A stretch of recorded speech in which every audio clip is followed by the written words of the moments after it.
structurer un SIG, ou bien quels sont les éléments de structuration du système d'information géographique? Il y en a plusieurs.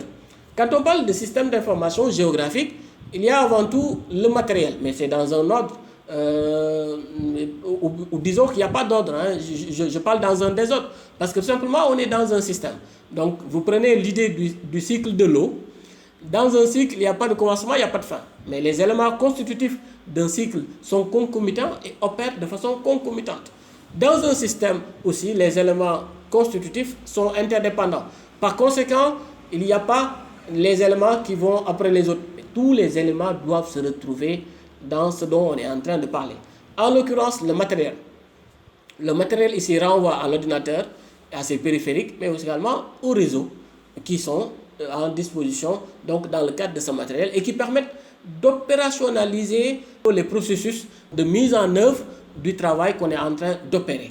Deuxième élément constitutif de la structure du SIG, ce sont les logiciels, notamment le logiciel de SIG du marché, les développements spécialisés ou encore les logiciels eux-mêmes qui permettent à l'ordinateur de fonctionner. Okay? En particulier le système d'exploitation. Ensuite, on a les données génériques, spécifiques, qui sont utilisées, mobilisées, mais attention, il ne faut pas omettre le fait qu'il s'agit de données à caractère spatial. Je suis largement revenu là-dessus, notamment dans la définition, pour vous dire qu'il est important, quand on parle de SIG, de disposer de données à caractère spatial. Tant qu'on n'a pas de données à caractère spatial, le travail ne peut pas s'opérer. On va avoir tout simplement de l'information ou bien de la donnée. Mais on est sûr qu'on peut avoir des données statistiques sans pour autant que ces données statistiques soient dotées de références spatiales. Et par conséquent, on ne peut pas les utiliser en l'état. Il faut d'abord mettre de la coordonnée géoréférencée et puis ensuite mettre dans une base de données et enfin spatialiser, visualiser, communiquer, partager, donc diffuser le produit final, en particulier la carte. Ensuite, il faut aussi avoir des savoir-faire, les procédures, les méthodes, les démarches, les principes. Il faut tout savoir parce qu'il faut maîtriser tous ces éléments-là qui sont essentiels. À défaut de savoir mobiliser ce savoir-faire, de démontrer ce savoir-faire, on ne peut pas travailler. Et si on ne peut pas travailler, évidemment, le SIG ne pourra pas être mis en place. Donc il faut avoir aussi le savoir-faire. Ça renvoie quelque part aux ressources humaines capables de faire fonctionner le système lui-même. Et puis enfin, l'élément important, rappelez-vous de la définition, le processus de décision renvoie à une problématique. Qu'est-ce qu'on veut gérer, bon sang, sur le territoire? Qu'est-ce qui nous intéresse? Est-ce qu'il s'agit par exemple de la déforestation? Est-ce qu'il s'agit de la gestion des forêts dans un sens global? Ou bien est-ce qu'il s'agit de la gestion des assiettes foncières au niveau d'une collectivité territoriale? Ou bien est-ce qu'il s'agit dans le cadre d'une entreprise de spatialiser les zones de chalandise?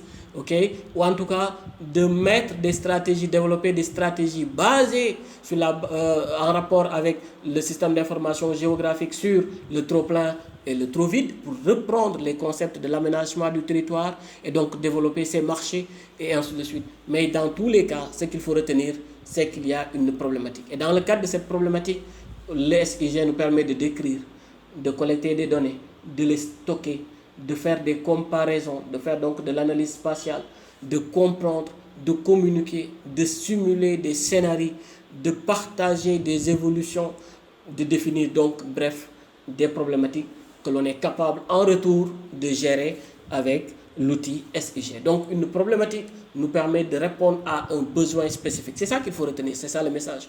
Donc quand je parle ici de problématiques, ce sont des ensembles ou bien un ensemble, ça renvoie à un ensemble de besoins que l'on pense pouvoir résoudre à l'aide du SIG, parce que simplement avec le SIG, on est capable de collecter de la donnée, de la traiter, de la visualiser. Et donc en spatialisant la donnée, on est capable aussi d'apporter des réponses aux interrogations qu'on se serait posées et donc qui sont formulées dans le cadre d'une étude, n'importe laquelle, ou dans le cadre seulement d'une réflexion en rapport avec le processus de décision politique. Donc ça nous permet d'organiser ces connaissances thématiques, d'analyser le territoire, d'améliorer, de simplifier la communication entre les partenaires, les acteurs territoriaux, le grand public, la population, donc donner du sens aux partenariats pluridisciplinaires, aux interactions pluridisciplinaires, de prévoir des scénarios, de simuler, de modéliser et enfin de pouvoir prendre une décision lucide, une décision reposant sur un processus éprouvé, utilisant le système d'information géographique. En définitive, qu'est-ce qu'on retient? D'accord? Le SIG est un intégrateur de données et de fonctionnalités. On a des données à caractère spatial et on a des fonctionnalités qui nous permettent de gérer ces données, donc de pouvoir prendre la décision en fin de journée. Et ces données sont multisources. Il peut s'agir d'images, attention, images géoréférencées. Il ne s'agit pas de photos ordinaires, sinon on ne peut pas travailler. De cartes, parce qu'on peut utiliser les cartes pour pouvoir géoréférencer également d'autres images qui n'en disposent pas, ou d'autres cartes qui n'en disposent pas, ou bien des fonds de cartes qui n'en disposent pas. On peut avoir aussi ces tableaux. Ça, c'est la base de données, ou bien si vous voulez, la table attributaire. Et la table attributaire, ici, dans la base de données, va comporter l'ensemble des renseignements nécessaires qui permettent de travailler. C'est-à-dire que quand on affiche, par exemple, une couche de données, on est capable, à partir de la table attributaire, de renseigner les éléments de la couche. De dire que ça, c'est une borne fontaine, de donner, par exemple, la superficie de telle surface, la superficie de telle forêt, la superficie de tel domaine, et ainsi de suite. Donc, ça, tous ces éléments-là, y compris la toponymie, les éléments de toponymie, sont regroupés dans la table attributaire. Voilà ici la raison pour laquelle on parle de tableau. On parle aussi de table attributaire et c'est important. Ces éléments-là, ce sont les données avec des sources variées, des sources multiples qui sont capables d'être mobilisées pour pouvoir faire le SIG. Mais le dénominateur commun qu'il ne faut pas perdre de vue, encore une fois ici, c'est que l'ensemble de ces éléments sont dotés de coordonnées géographiques. Donc ces éléments sont géoréférencés. À défaut d'être géoréférencés, ces éléments ne peuvent pas être utilisés. Et donc voilà une illustration d'images satellitales ou de photos aériennes qui peuvent être également utilisées pour collecter ou bien en tout cas structurer de la donnée progressivement que l'on va mettre dans une base de données. Et c'est important de pouvoir avoir ces éléments-là comme source pour pouvoir obtenir donc les données à utiliser dans le cadre d'un système d'information géographique. Qu'en est-il maintenant des fonctionnalités? Les fonctionnalités sont multiples. Le traitement d'image peut se faire à travers l'outil SIG.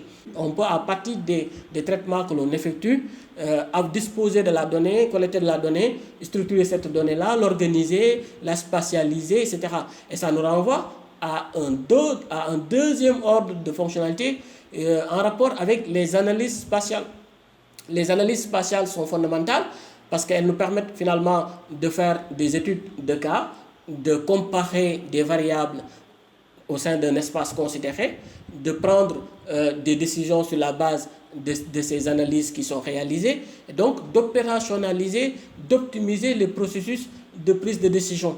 Mais avec les SIG également, on est dans l'ordre de ce qu'on pourrait appeler le SGBD, le système de gestion des bases de données.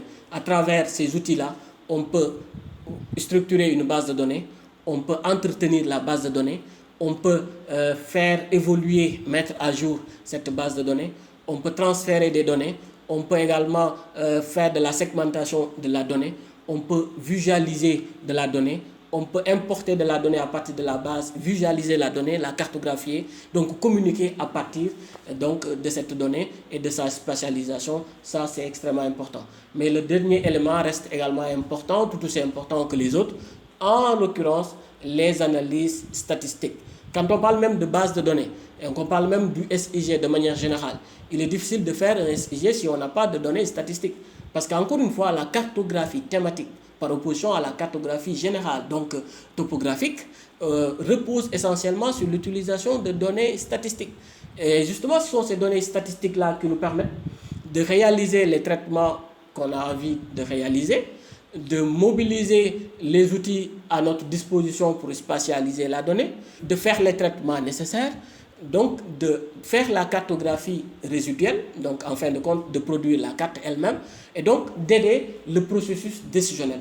On se rend compte donc que ces analyses statistiques sont extrêmement importantes à réaliser, parce qu'on peut sur une carte superposer également un graphique, on peut sur une carte superposer des graphiques à caractère extrêmement variable, à caractère différencié, dépendamment du type de besoin, dépendamment du type de problématique qu'on a évoquées tout à l'heure. Et c'est important à partir de ces problématiques-là de définir quel est le mode de visualisation qui s'y est le mieux.